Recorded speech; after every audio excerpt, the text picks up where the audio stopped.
خونه بعد رفته اوه سوری بکلاله تمام پس فعلا نقطه دوینن برو خب بیا دم دا که و کلی تا شستشو ده نفسی تا زیه اگه پر دکه تا سرول دکه تا شاداب دکه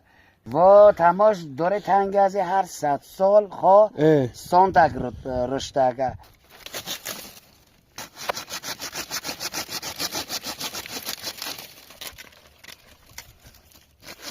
چه خورم چه زرد دکه خب ویزه بله بیا که دانه دانه ششتی بل اثر اردو اینی ارد رنگ روی ویو تماش که چرا توفته و آخر چوی اکلیان تماش که ما رنگ دو که ما قفلی خستنی من برو کیف دکی بقی تماش که آبی چقدر سا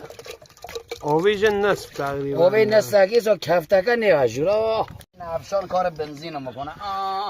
اینو ما داری این بر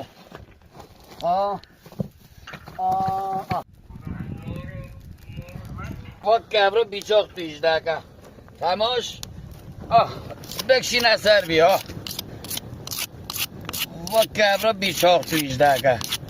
حالا بیاین رنگ چایی رو ببینین خود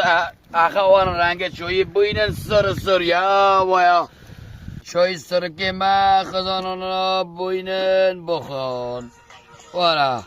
به به به وای چای سرک برای قند خون آقا خدا وکیلی من باور نمیکردم چای سرک دخان لذت دارن علی جان لیوان اگینی به همین علی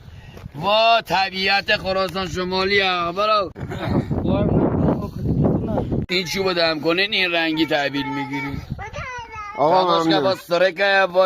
بایا دم دکی دخوی کیف دکی طبیعت دمت گرم